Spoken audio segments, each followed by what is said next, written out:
देखिए, बिहार में JDU RJD के अंदर कुछ तो गड़बड़ है। तेजस्वी यादव जी का दौरा कैंसिल होता ऑस्ट्रेलिया का, नीतीश कुमार जी ललन सिंह जी को अध्यक्ष पद से हटा के खुद अध्यक्ष बन जाते हैं। कहाँ तो चर्चा थी कि वो विपक्ष का चेहरा बनेंगे, चर्चा थी कि वो बनेंगे संयोजक।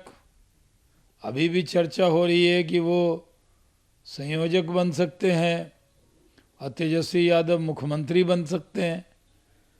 तो ना आरजेडी के लोग मानने को तैयार हैं, ना जेडीयू के लोग मानने को तैयार है।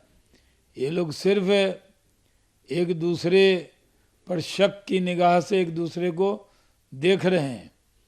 एक बात स्पष्ट हो गई है कि बिहार के अंदर भारतीय जनता पार्टी से ये लोग घबराए हुए हैं, क्योंकि बीजेपी 40 सीट जीतने के मिशन पे है और ज़रूर चुनाव के बाद स्पष्ट हो जाएगा कि बीजेपी इस बार 40 की 40 लोकसभा सीट जीतेगी और 2025 में भी या जब भी विधानसभा चुनाव होता है, भारतीय जनता पार्टी ही अपने दम पर वहां सरकार बनाएगी।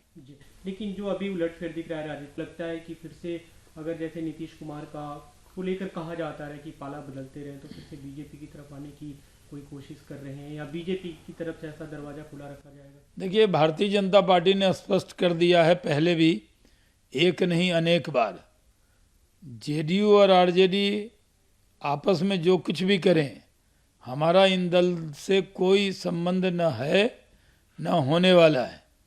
हम लोग पूरी तरह से बिहार के अंदर मेहनत कर रहे हैं और अपने दम पर जो उपेंद्र कुशवाहा जी, मांझी जी और लोजपा, ये तीनों पार्टी के साथ हमारा गठबंधन है और हम इनके साथ लोकसभा का चुनाव लड़ेंगे और 40 की 40 सीट जीतेंगे। जेडीयू में क्या हो रहा है ये उनका सवाल है। जेडीयू में घमासान जरूर मचा है, लेकिन उस घमासान में दूर दूर तक हम लोग नहीं हैं। उस घमासान में जाती है अकेले अपनी पार्टी गठबंधन से दूर हो जाती है, तो क्या कोई विचार कर सकती है बीजेपी में लेने की? देखिए, भारतीय जनता पार्टी और जेडीयू के बीच का जो रिश्ता था वो सदा के लिए टूट गया है। ये रिश्ता फिर से जुड़ना नहीं है। वो जब हम उनको कम सीट होते हुए भी, जो पार्टी 75 जीत कर आई थी उसके लोग मंत्री बने और जो 43 जीत कर आए थे उसके नेता को प्रधानमंत्री नरेंद्र मोदी जी ने मुख्यमंत्री बनाया। इतना सम्मान देने पर भी हमें छोड़कर गए, तो उस पर फिर से पुनर्विचार की कोई संभावना दूर दूर तक नहीं है।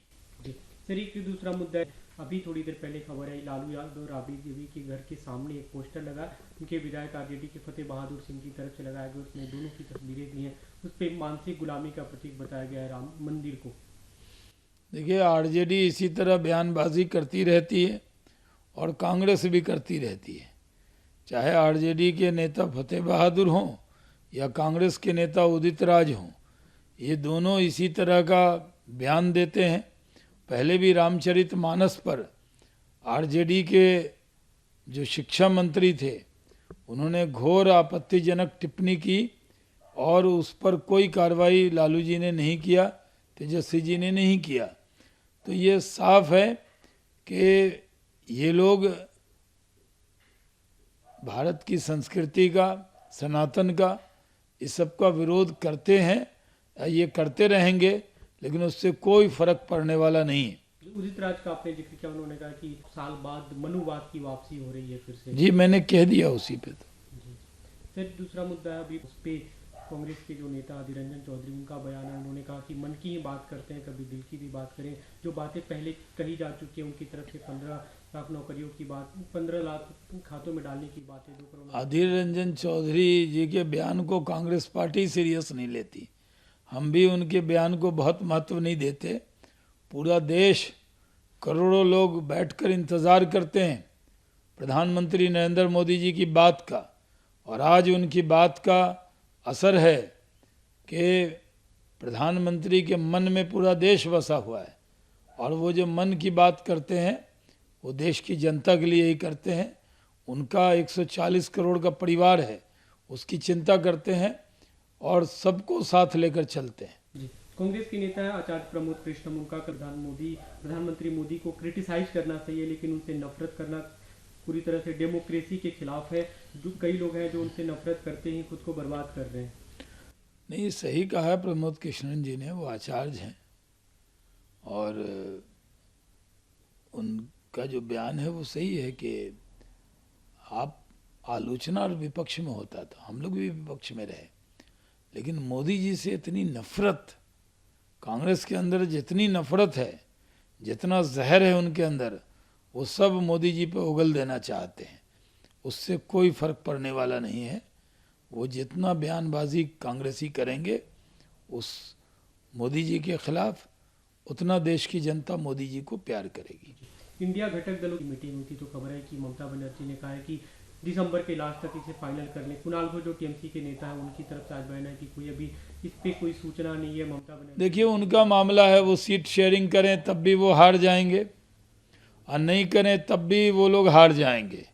जीतेंगे मोदी जी, 400 के पार इस बार सीट भारतीय जनता पार्टी जीतेगी और एनडीए के साथ मिलाकर इस बार अपार बहुमत, सारे रिकॉर्ड टूट जाएंगे।